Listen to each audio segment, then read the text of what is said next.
कहते हैं, हर किले की दीवारें कुछ न कुछ छुपा कर रखती हैं, लेकिन चंद्रगढ़ का किला वो दीवारें नहीं, खून से बनी एक रानी की चीखें हैं। आज हम आपको ले चलेंगे उस शापित किले में, जहां एक बार कदम रख लिया तो वापस लौटने की गारंटी नहीं। ये कहानी है एक ऐसी रानी की जिसका प्यार छल गया, जिसका आत्मसम्मान जिंदा जला दिया गया, और तब जन्मी रक्त रानी। वो अब भी रात के तीसरे पहर अपने किले में घूमती है, अपनी अंतिम मुक्ति की तलाश में।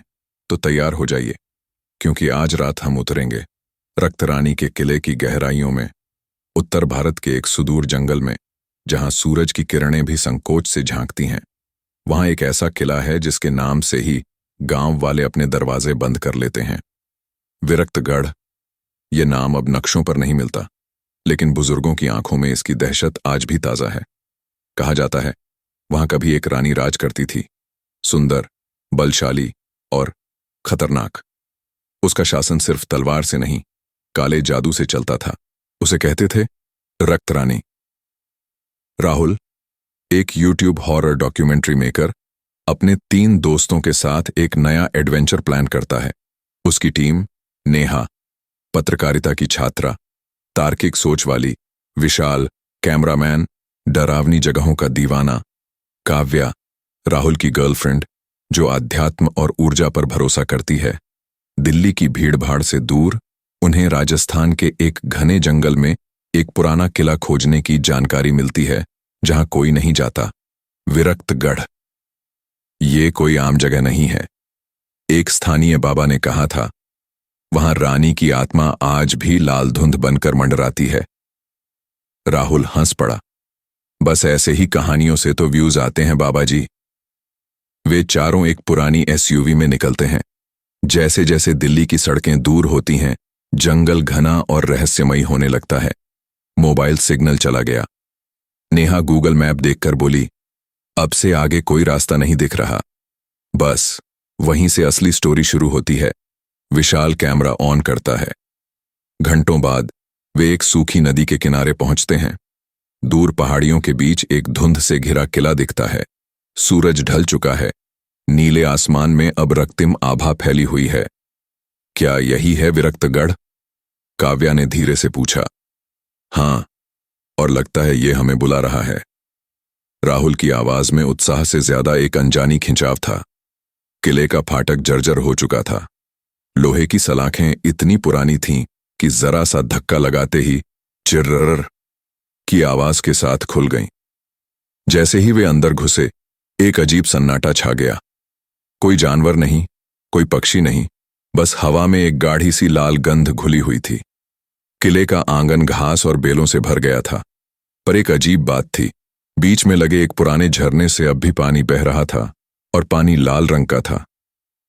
यह खून नहीं हो सकता, नेहा फुसफुसाई। अरे, लोहे का ऑक्साइड होगा। विशाल ने कैमरे में झूम किया, लेकिन काव्या वहां ठिठक गई। उसकी आंखें झरने के पास किसी स्त्री की परछाई देख रही थीं, लाल घूंघट में, स्थिर और डरावनी। क्या तुमने भी देखा? उसने राहुल का हाथ पकड़ा। राहुल ने सिर हिलाया। नहीं, लेकिन उसका चेहरा जर्द पड़ चुका था। उन्होंने किले के अंदर एक कमरा चुना, जहां कभी राज दरबार हुआ करता था।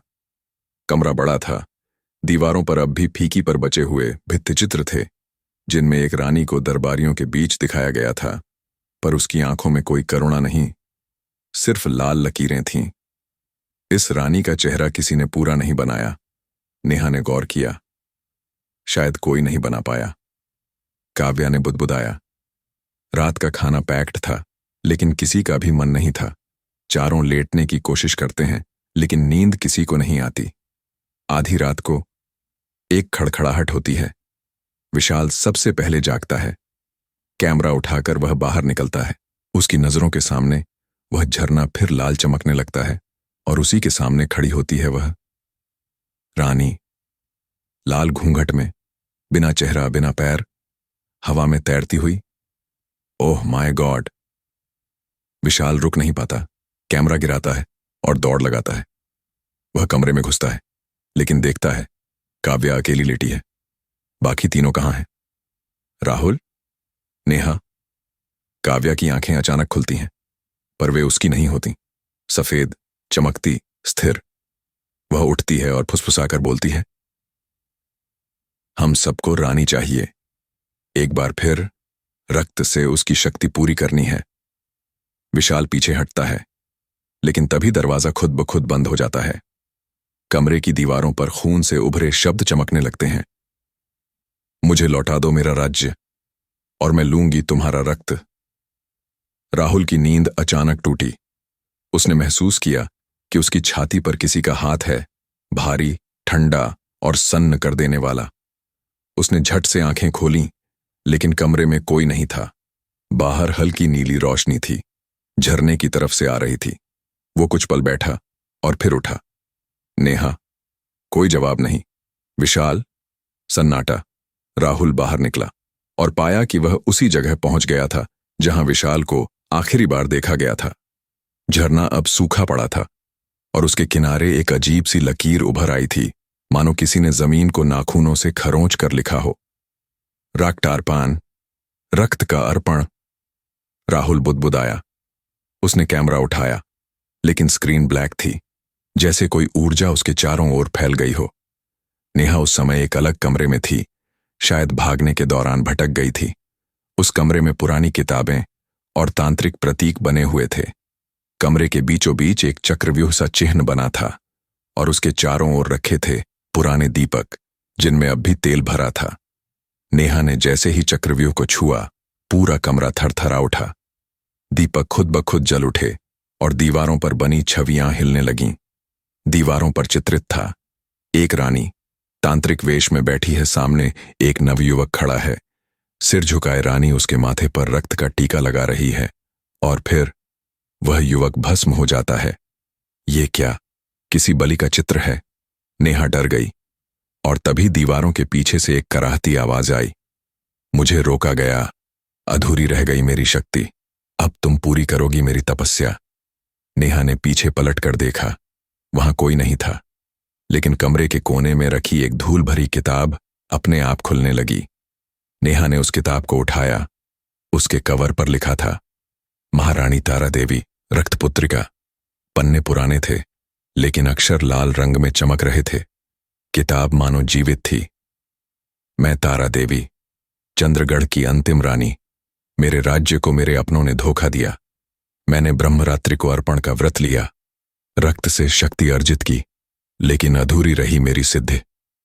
अब जब कोई चक्रव्यूह को स्पर्श करेगा, मैं पुनः लौटूंगी और अपना अधूरा राज्य पुनः स्थापित करूंगी, रक्त से।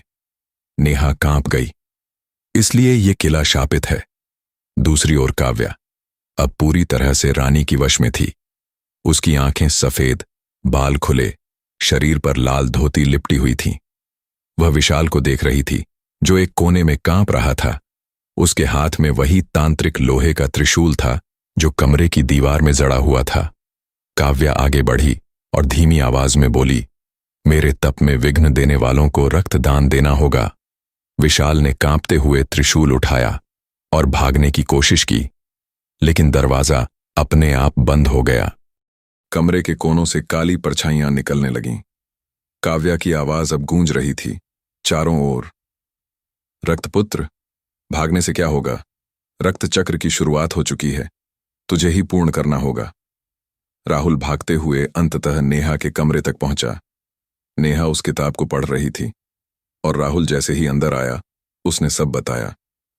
नेहा, विशाल नहीं दिख रहा, और काव्या, वो अब वो नहीं रही। मैंने एक डायरी पाई है, शायद इससे हमें कुछ जवाब मिले। नेहा ने राहुल को किताब दिखाई, और फिर दोनों ने मिलकर उस चक्रव्यूह को ध्यान से देखा। शायद यही उसे बांधने का तरीका हो सकता है, राहुल ने कहा। नेहा ने कहा, अगर हम इस चक्र को उल्टा चलाएं, हो सकता है हम शक्ति को वापस उसी में कैद कर सकें। हमें काव्या को रोकना होगा, और रक्त की ये कहानी यहीं खत्म करनी होगी। रानी अब पूरी तरह से काव्या में समा चुकी थी। वह महाद्वार पर खड़ी थी, ठीक उसी जगह जहां उसका अंतिम यज्ञ अधूरा रह गया था। उसके सामने था एक बलिपीठ और एक गड्ढा, जिसमें खून धीरे धीरे भर रहा था। उसने विशाल को खींचकर उस गड्ढे की ओर बढ़ाया, विशाल चीख रहा था, लेकिन आवाज बाहर नहीं जा रही थी। तभी राहुल और नेहा वहां पहुंचते हैं, हाथ में चक्रव्यूह का प्रतीक, जलते दीपक और एक तांत्रिक मंत्र जो किताब में लिखा था, एयुएम रक्त रूपाय नमः तपस्यांतम बंधस्व।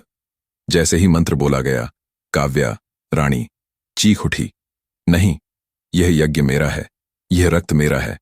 कमरे में दीवारें कांपने लगीं, झूमर जमीन पर गिर पड़ा, अंधकार ने सब कुछ ढक लिया। राहुल चक्रव्यूह के अंदर खड़ा हुआ, जानता था कि बलिदान जरूरी है। अगर मैं इसका केंद्र बन जाऊं, ये शक्ति मुझ में समा जाएगी और फिर तुम चक्रव्यूह को बंद कर देना, उसने नेहा से कहा। नेहा रो पड़ी, नहीं राहुल, और कोई रास्ता होगा। अगर मैं नहीं गया तो यह चक्र खुला रह जाएगा और रक्त की कहानी कभी नहीं थमेगी। राहुल ने गहरी सांस ली और चक्रव्यूह के केंद्र में बैठ गया। काव्या चीखती रही, पर उसकी शक्ति खींचकर राहुल की ओर जाने लगी। वह झुलसने लगा, लेकिन मुस्कुरा रहा था। अब मैं हूं रक्त का अंत। नेहा ने मंत्र पूरा किया और जैसे ही दीपक बुझा, पूरी हवेली शांत हो गई। चंद्रगढ़ का किला अब केवल पत्थरों का ढांचा नहीं था, बल्कि एक जीवित, धड़कती हुई शापित आत्मा बन चुका था। पिछली रात जब नेहा ने वहां से भागकर जान बचाई, तब तक बहुत कुछ बदल चुका था। काव्या गायब थी और राहुल, उसका चेहरा आखिरी बार उसी जली हुई सीढ़ी पर दिखा था, जहां से चीखों की गूंज अब तक सुनाई देती थी। लेकिन कहानी वहां खत्म नहीं हुई थी। असली खेल अब शुरू होने वाला था। नेहा की आंख खुली तो सामने उजाला नहीं, बल्कि हल्की नीली रोशनी थी, आईसीयू की। चारों ओर मेडिकल उपकरणों की आवाजें, नर्स की हल्की फुल्की बातचीत और डॉक्टर का आदेश। लेकिन नेहा की आंखों में बस वही एक दृश्य, काव्या का लाल चेहरा और उसके पीछे धुआं बनती एक औरत की आकृति। डॉक्टर के पूछने पर नेहा ने कुछ नहीं कहा, पर हर रात वह गहरी नींद में चीखती, वो लौट आई है, रक्त की रानी, वो मेरी नहीं, हम सबकी तलाश में है। अस्पताल से छुट्टी के कुछ दिन बाद पुलिस एक टीम के साथ फिर से चंद्रगढ़ किले गई, लेकिन किले के अंदर से कुछ भी नहीं मिला। राहुल और काव्या दोनों लापता। सिर्फ एक टूटा कैमरा और उसमें रिकॉर्ड हुआ एक 11 सेकंड का वीडियो में काव्या दीवार से चिपकी खड़ी थी, उसके बाल बिखरे हुए, आंखें शून्य में गड़ी थीं। और तभी कैमरे के कोने से एक धुआं उठता है और एक औरत की परछाई बनती है। वो औरत धीरे धीरे काव्या के शरीर में समा जाती है। फिर अचानक कैमरा गिरता है। पुलिस रिपोर्ट कहती है, ये मामला सिर्फ गायब होने का नहीं है, कुछ तो है जो विज्ञान से परे है। नेहा जब अपने घर लौटी तो बैग में रखी किले से मिली पुरानी किताब अपने आप खुल गई। वह किताब थी देवकुल चंद्रगढ़ वंश की वंशावली। उसमें एक अध्याय था जिसे कभी पढ़ा नहीं गया था। रक्त रानी का जन्म। कहानी के अनुसार 1602 में एक रानी, जिसका नाम इतिहास से मिटा दिया गया, चंद्रगढ़ के राजा की दूसरी पत्नी थी। उस रानी के गर्भ में एक बलिदान पुत्री जन्मी, जिसे चंद्र ग्रहण की रात पर यज्ञ में आहुति देने का आदेश हुआ। लेकिन वो बलिदान कभी पूरा नहीं हुआ। बच्ची बच गई, लेकिन साथ ही रानी ने स्वयं को भस्म कर दिया और एक शाप छोड़ गई, जब तक स्त्री का रक्त अपमानित होगा, तब तक मैं हर युग में लौटूंगी। नेहा के हाथ कांपने लगे। उसने किताब बंद की, पर अब सवाल था, क्या काव्या वही रक्त की पुत्री है या कोई और? एक रात नेहा को एक सपना आया। वो किले की उस टूटी हुई सीढ़ी पर थी, जहां धुंध में से राहुल बाहर आता है। उसके चेहरे पर खून, उसकी आंखें खाली। नेहा, मैं यहां नहीं रह सकता, लेकिन कुछ बताने आया हूं। काव्या अब वह नहीं रही। वह अब उसका आवरण बन चुकी है। उसका शरीर अब रक्त रानी का निवास है। अगर तुमने उसे नहीं रोका तो वो हर उस स्त्री को छुएगी जिसके भीतर अपमान और पीड़ा है, और फिर रक्त चक्र शुरू होगा। नेहा ने चिल्लाकर कहा। क्या कोई रास्ता है उसे रोकने का? राहुल ने कहा। सिर्फ एक रक्त यज्ञ, लेकिन उसके लिए चाहिए वो जिसकी नसों में वही खून दौड़ रहा हो। कौन? राहुल सिर्फ मुस्कुराया और नीले धुएं में गायब हो गया। नेहा अकेली नहीं गई इस बार। उसके साथ थे अर्चना, एक पुरातत्व विशेषज्ञ पंडित दयानंद, जो तंत्र विद्या में पारंगत थे, और कैमरामैन ईशान, जिसने पहले भी डरावनी जगहों पर शूट किया था। किले के पिछले हिस्से में उन्हें एक गुप्त तहखाना मिला, एक जगह जहां दीवारों पर रक्त से चित्र बने थे और जमीन पर एक पुराना मंत्र लिखा था, अविराम रक्त से रचना होगी वापसी की द्वार, जो रक्त रहित रहे वही रानी की हार। तहखाने में एक बड़ा सा दर्पण था। जैसे ही नेहा उसके पास गई, उसमें एक दृश्य दिखा। काव्या लाल साड़ी में, आंखें सुर्ख, और उसके पीछे खड़ी एक और औरत, जली हुई लेकिन राजसी। वो कह रही थी, नेहा, तू ही मेरा अंत है या तू ही मेरी शुरुआत। नेहा पीछे हट गई। उसके कानों में अब सीढ़ियों की चरमराहट और फुसफुसाती आवाजें आने लगीं। हम अपूर्ण हैं, हमें पूर्ण कर, रक्त दे, रक्त। पंडित दयानंद ने कहा, तुम्हारे पूर्वज इस किले से जुड़े हैं नेहा, तुम्हारा खून इस चक्र की चाबी है। नेहा को याद आया, उसके दादी ने बचपन में एक बार कहा था, हमारा खून कभी सामान्य नहीं रहा। वह समझ गई, अब भागने का समय नहीं। उसने अपनी हथेली काटी और दीवार पर बने मंत्रवृत्त में टपकाया। जैसे ही रक्त जमीन पर गिरा, दीवारों ने कंपन शुरू किया और किले का पूरा तल हिलने लगा। फर्श फटने लगा और वहां से निकली काव्या, अब पूरी तरह रक्त रानी के रूप में। रक्त रानी हवा में उठी। उसके चारों ओर धुएं के रूप में आत्माएं घूमने लगीं। वह बोली, नेहा, तू मेरी ही एक छाया है, तेरे खून में मेरी दासी का अंश है। तू चाहे तो मेरी उत्तराधिकारी बन सकती है, वरना अगला यज्ञ तू ही होगी। नेहा चिल्लाई, मैं इंसान हूं, छाया नहीं। तू अधूरी थी और अधूरी ही रहेगी। नेहा ने यज्ञ कुंड में बचा हुआ पवित्र जल उठाया और उसे रक्त रानी पर फेंका। रक्त रानी चीखती है और पूरे किले में आग लग जाती है। किले में लगी आग से पूरा क्षेत्र भयभीत था। अग्निशमन दल ने सिर्फ एक ध्वस्त ढांचा पाया, टूटी हुई मूर्तियां, जली हुई चित्रकारी और राख से ढकी जमीन। लेकिन उसी राख में नेहा बेहोश मिली, सांसें धीमी, शरीर थरथराता हुआ और आंखें खुली पर निष्प्राण। पंडित दयानंद और अर्चना कहीं नहीं मिले। ईशान का कैमरा राख में दबी आखिरी चीज थी और उस कैमरे में रिकॉर्ड हुआ था एक दृश्य। नेहा हवा में उठ रही है, रक्त रानी उसके चारों ओर घूमती है और फिर अचानक सब कुछ सफेद हो जाता है। नेहा की चेतना लौटती है, पर यह दुनिया वैसी नहीं जो उसने छोड़ी थी। वह एक काली छत के नीचे थी, जहां दिए जल रहे थे और चारों तरफ मंदिर जैसी खुशबू थी। सामने बैठी थी एक बूढ़ी औरत, सफेद साड़ी में, आंखों में रहस्य। तू जाग गई, अच्छा है। तू अब केवल नेहा नहीं, तू रक्तवंश की अंतिम कड़ी है। नेहा हकबका गई। आप कौन हैं? ये कहाँ हूं मैं? बूढ़ी औरत मुस्कुराई। मैं वही हूं जिसने रानी को अपूर्ण छोड़ा था। मेरी आत्मा अब तेरे भीतर न्याय मांग रही है। तू चुनी गई है, या रक्त रानी बन या उसे हमेशा के लिए मिटा। नेहा को एक विचित्र अनुष्ठान में ले जाया गया, जिसे कहा जाता था छाया संस्कार, जहां आत्माओं के सामने न्याय किया जाता है। वहां उपस्थित थीं वे सभी आत्माएं जिन्हें चंद्रगढ़ की रानी के युग में मारा गया, जलाया गया, बलिदान दिया गया। हर आत्मा बोल रही थी, हमारे खून से वो रानी ताकतवर बनी, अब उसका अंत तेरे खून से होगा।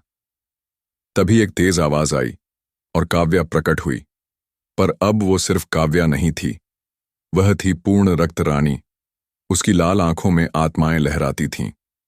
उसने कहा, इन आत्माओं को क्या अधिकार है मुझे दोष देने का? उन्हें तो मैंने मुक्त किया था। और अब नेहा, तू या तो मेरा उत्तराधिकारी बन या चंद्रगढ़ की अगली बलिदानी। नेहा जब बचपन में एक मंदिर के पास ले जाई जाती थी तो वह हमेशा डर जाती थी। अब वह यादें लौट आईं। बूढ़ी औरत ने कहा, तेरी मां सिर्फ एक साधारण स्त्री नहीं थी, वो उसी रक्तवंश की पुनर्जन्म थी। पर उसने रानी को रोका, तुझे जन्म देकर उसे बांध दिया। नेहा समझ गई, उसका जन्म ही एक तंत्र था और अब वही तंत्र टूट चुका था। रक्त रानी को खुला द्वार मिल चुका था।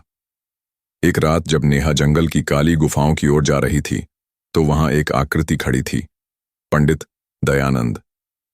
पर उसकी आंखें सफेद थीं और शरीर कांप रहा था। रक्त, वह अब मुझ में है। मैं रानी का संदेशवाहक हूं। नेहा, तुझे उसे मारना नहीं, उसे स्वीकार करना होगा, तभी रक्त का चक्र रुकेगा। नेहा पीछे हटती है। तुम वही हो जिसने मुझे सच बताया था। अब क्यों बदल गए? क्योंकि सच एक नहीं होता, हर आत्मा का अपना सच होता है।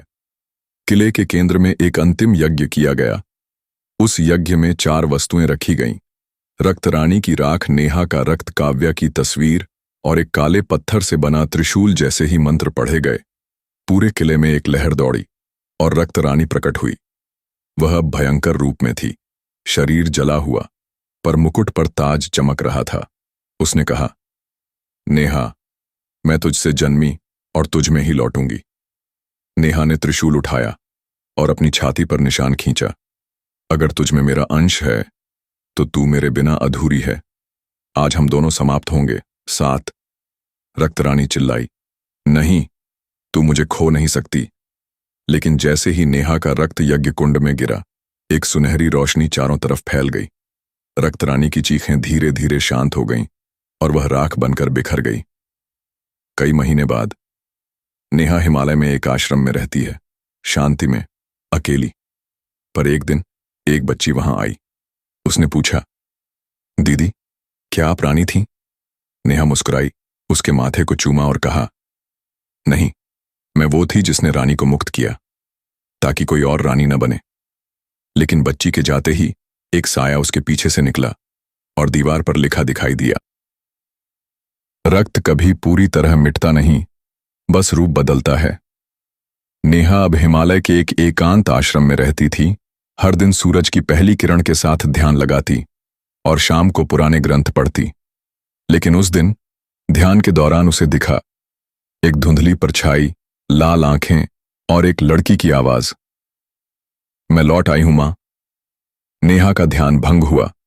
उसने आंखें खोलीं और सामने वही बच्ची खड़ी थी जो कुछ माह पहले मिली थी, पर अब उसकी आंखें चमक रही थीं और उसके गले में था एक पुराना ताबीज जो कभी रक्त रानी के पास था। नेहा समझ गई, ये कोई साधारण बच्ची नहीं थी। इसमें वही आत्मा पल रही थी जिसे उसने मिटाया था। रक्त रानी अब एक नवजात देह में छिपी थी। तू फिर क्यों आई? नेहा ने पूछा। बच्ची मुस्कुराई, मैं गई ही कब थी? तूने सिर्फ मेरे पुराने रूप को मिटाया, पर मेरी इच्छा, मेरी भूख अब इस देह में है। अब नेहा समझ चुकी थी, रक्त से जन्मी शक्ति को केवल शारीरिक बल से नहीं हराया जा सकता, उसे आत्मिक मुक्ति देनी होगी। नेहा ने एक पुराने तांत्रिक को खोजा जो कभी चंद्रगढ़ की रानी के समय का आखिरी साक्षी था। वो वृद्ध सन्यासी हिम गुफा में रहता था और उसकी आंखों में सफेद पट्टी थी। तू अंत की वाहक है, लेकिन अंत रक्त से नहीं, करुणा से होगा। रक्त रानी की आत्मा तब तक लौटती रहेगी जब तक कोई उसे स्वीकृति नहीं देगा। नेहा ने चौंकते हुए पूछा, स्वीकृति? उसे जिसने हजारों को मारा? हां, उसने धीरे से कहा, क्योंकि वह शापित थी, पर शाप उसने चुना नहीं था, उसे इतिहास ने मजबूर किया था। नेहा अब बच्ची, जिसमें रक्त रानी की आत्मा थी, को लेकर एक प्राचीन मंदिर में गई। वहां दीवारों पर लिखी थी एक गुप्त कथा जिसे कभी किसी ने पढ़ा ही नहीं। रक्त रानी असल में कोई राक्षसी नहीं थी। वो एक काली देवी की उपासिका थी जिसे अपने ही लोगों ने जिंदा जला दिया क्योंकि उसने ऊंच नीच के भेद तोड़ दिए थे। उसकी मौत के बाद उसका क्रोध ही रक्त का देवत्व बन गया। नेहा अब समझ चुकी थी, रक्त रानी को न मारने की जरूरत है, बल्कि उसे उसका सम्मान लौटाना है। उस रात नेहा ने बच्ची को सामने बैठाकर कहा, अगर तू वही है जो सबको मारती रही, तो आज मैं तुझे गले लगाती हूं, क्योंकि जो तुझे मिला वो अन्याय था। बच्ची की आंखों में आंसू आ गए। आंसू रक्त के नहीं थे, जल के थे। उसने कांपती आवाज में कहा, मैं थक गई हूं, मैं सिर्फ शांति चाहती हूं। नेहा ने उसका माथा चूमा और उसी क्षण हवा शांत हो गई।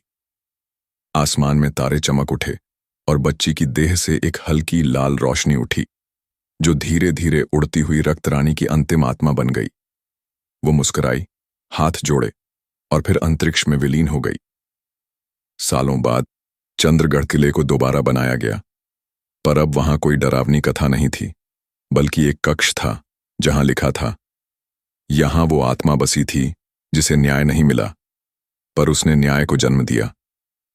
नेहा अब एक वृद्धा है। वह बच्चों को कहानियां सुनाती है और उनकी सबसे प्रिय कहानी है रक्त रानी की आत्मा, जो राक्षस नहीं थी, बल्कि वो औरत थी जिसे हमने समझा नहीं। हर बच्चा पूछता, क्या वह फिर लौटेगी? नेहा धीरे से कहती, शायद, अगर फिर कोई अन्याय हुआ तो कोई और जन्म लेगी, पर इस बार उसके साथ न्याय होगा। रक्त रानी का किला अब समाप्त होता है, न डर के साथ, बल्कि उस सीख के साथ कि हर आत्मा जो डरावनी लगे, जरूरी नहीं कि वो राक्षसी हो। कभी कभी वो दर्द होती है जो रूप बदलकर बोलती है।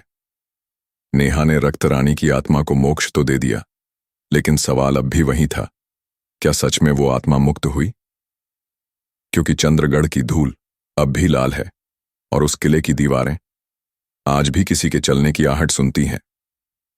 हो सकता है अगली अमावस्या की रात, जब हवा ठंडी हो और हवा में जले हुए चंदन की गंध हो, रक्त रानी फिर किसी नए रूप में लौट आए। तो अगली बार अगर आपको कोई लाल साड़ी पहने महिला किसी पुराने खंडहर में दिखे, तो बस नजरें झुका लेना, क्योंकि वो शायद अब भी अपना बदला पूरा कर रही हो। आप सुन रहे थे रक्त रानी का किला, एक कहानी जो शायद कभी खत्म नहीं होगी।